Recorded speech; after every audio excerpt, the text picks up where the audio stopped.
Okay, so going back to the story again, one thing I can tell you about my dad is I was fortunate enough that he put me in a Christian school. That single move was the biggest thing that I ever had, because at that particular time, growing up in South Florida, I was involved in, graffiti and breakdancing and hanging out with the wrong kids and doing all kinds of things that I shouldn't have been doing at that time. And being put in that school shifted me.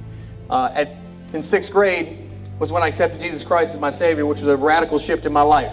And I would advise all of you, if you don't know who God is, that's something you need to strongly consider and get with somebody who can teach you and talk to you about it, because that is the most important decision you could ever make. And you're going to come across bakers and butlers in your life. And if you know anything about a baker, bakers have recipes, right? Bakers bake cakes, they have a recipe. Well, you're going to run across bakers and people that have the recipe for you to succeed. In fact, Lieutenant Gray and some of the folks you met this last month are some bakers. They've been teaching you some lessons to succeed. You're also going to run across butlers. Butlers are folks that open up doors. In your life, you're going to run across people that's going to open a door wide open, and you got to be the one to see it. They're opening the door for you to do something, and it's your opportunity to see it. So in my situation, sports was the way out. Football was my passion, so that was my goal. I figured, I'm getting out of the house. I don't want to be a part of what I'm seeing. I don't want to be around this, so I'm getting out of the house. So football was my passion, and once again, my father did not think I should have played football and didn't think I was good enough to play football. And, I wanted to go to University of Florida and play football. He didn't think I was capable of doing it. You're not good enough. You're not going to make it. You're wasting your time. You need to stay home and work on the roof. Okay, that's what he thought I should have done. And I was determined to show him that I could play. But it turned out he was kind of right, because I wasn't able to get a scholarship to play University of Florida. And when I was 18 years old, I remember ever since I was 14 or 15, my dad would always say, we're going to have two parties. We're going to have a going away party, and we're going to have a birthday party. And, when I was 18 years old, I left my house in Miami, Florida, and to this day, I've never been back home. I've visited on occasion, but I've never been back home to reside in that house. When I left when I was 18 years old, that was it. I was on my own, and that's where it began. So I go to West Georgia. After Liberty University, I had a partial scholarship, and that's how I ended up in Georgia. I started playing football at West Georgia College. During that time, I was working 2 jobs, graveyard shift, loading trucks, and I was waiting tables, trying to make ends meet. But I was determined that even though in my mind, my dad's words were ringing in my head that I wasn't going to make it, I was determined not to go back to South Florida.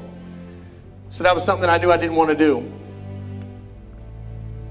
So, working my 2 jobs at this time, I was 18 to 25 years old. At that time, 18 to 25 years old, I had 0 parental supervision, 0 financial support, and that was probably some of the toughest times of my life, reflecting back. That's the times when I wrote down some of the goals that I read to you earlier. But I never lost faith. I never one time lost faith that it wasn't going to work out, because I knew that everything would work out.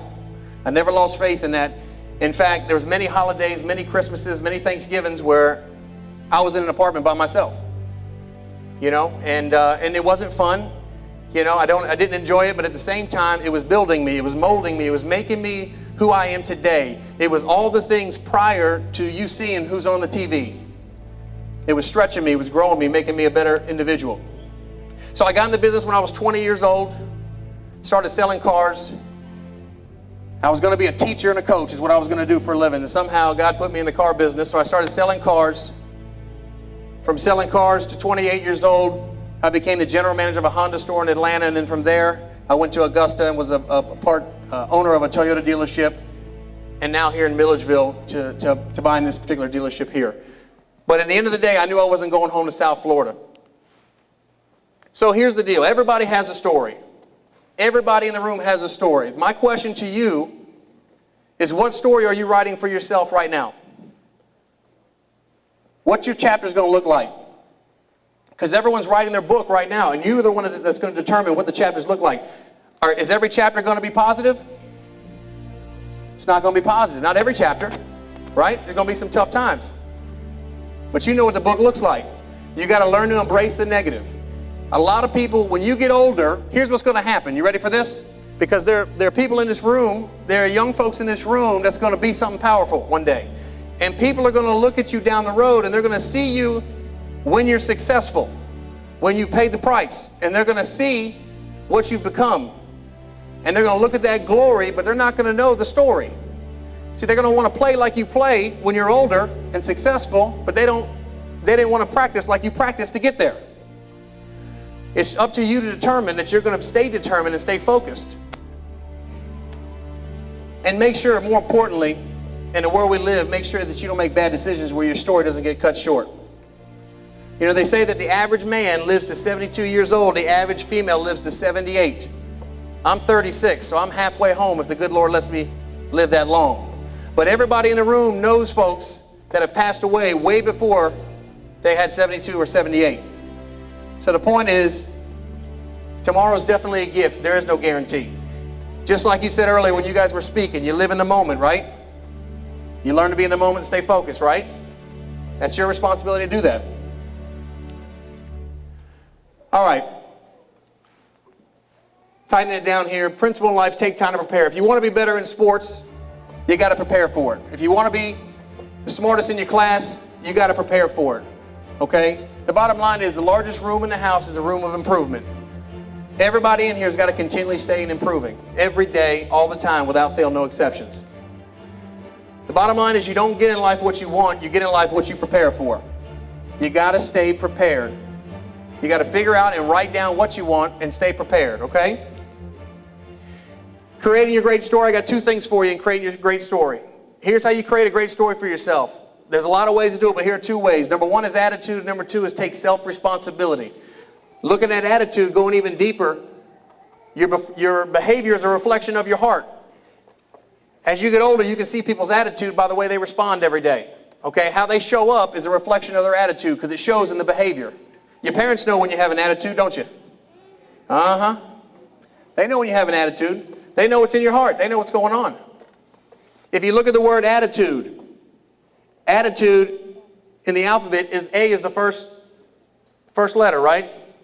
If you add all of them up, A-T-T-I-T-U-D-E, it adds 100%. Attitude is the most important thing you can have, okay? And again, you gotta be disciplined and have good character. You guys learned about character this month? I didn't say be a character. Some of y'all are characters.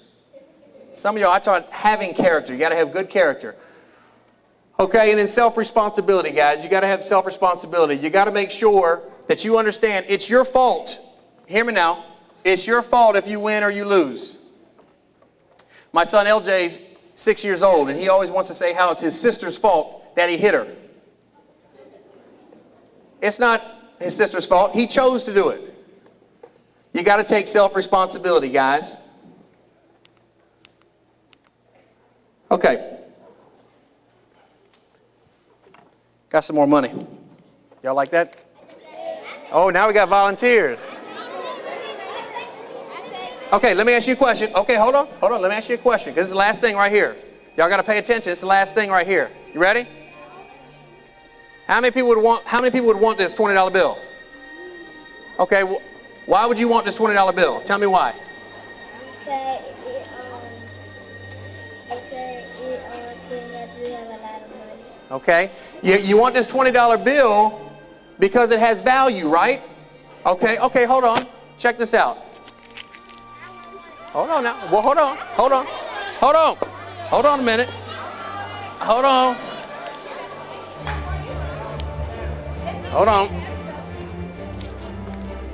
Okay, now who wants it?